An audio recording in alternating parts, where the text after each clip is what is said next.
So welcome to our third and final video where we look at the importance of the 1960s and culture. So let's remind ourselves again about the statement of inquiry for this unit. The statement of inquiry is cultural expression reflects the time, place and space of the artist that created it. So let's think about what we've looked at already. We've already looked at the importance of the Cold War and how this affected the 1960s. We've also looked at the student movement and how this led to the emergence of rock and roll.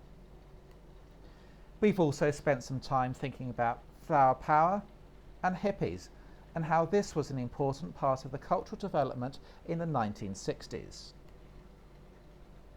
We've also thought about the Vietnam War and how this was also an important part of the cultural development of the Western world.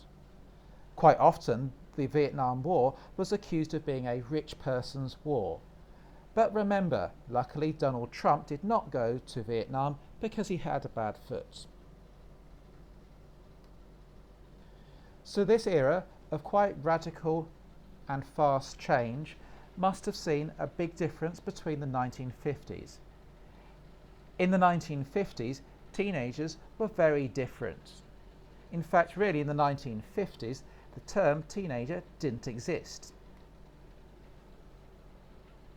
Certainly the parents who had children in the 1950s probably would have had specific expectations of what they would want their children to grow up.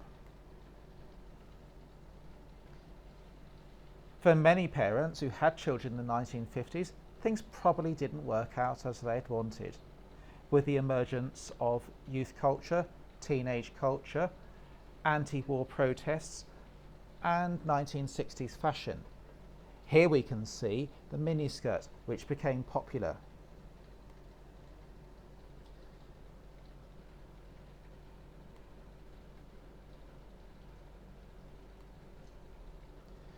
There was also the peace movement, and here we can see the peace movement represented in symbolism, which we've already talked about and many of you have picked up on already. Part of the hippie movement was the idea of making love and not war, and you can see in this picture flowers, symbols, long hair and specific hippie clothing feature very, very strongly. I know in the lesson that you were particularly keen on learning about flower power. So there was a particular culture, music, dress and hairstyles associated with the hippie movement.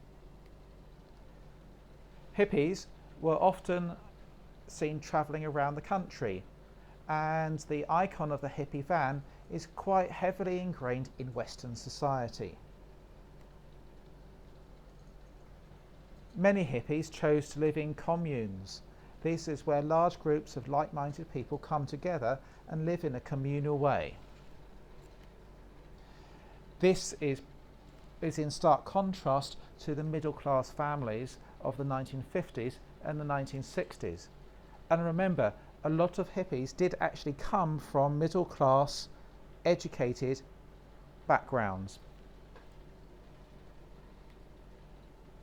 So let's go back to think about those cultural changes. There would have been certain expectations or dreams that parents would have had for their children born in the 1950s.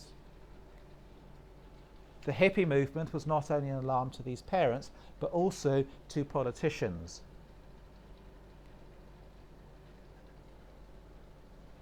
Contrasting the more traditional dress that you would have had in the 1960s, you can see that the hippie dress, the long clothes, bright colour and long hair were very, very different from the more traditional 1960s formal wear that their parents may have worn at the time. But the hippie movement was much more than just clothes and long hair and living in communes. It had an important part of Western culture and was strongly associated with the anti-war movement. Linked to this movement was also the emergence of teenage students and civil rights, in particular black civil rights for women, and with the Stonewall movement, civil rights for the gay community. There was also the advent of the sit-in.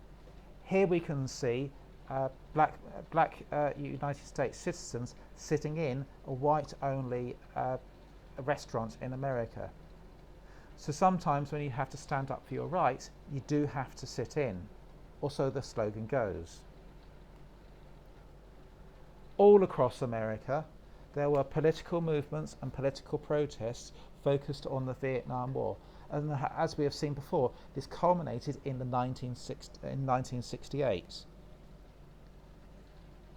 There was also the increased emergence of student activity in this area with the SDS, or the Democratic Society. Here you can see the symbolism of power in the SDS. So we'll go back and again we'll think about the Cold War. So think about the children that grew up in the 1950s, and they would have been constantly exposed to images like this of the Cold War.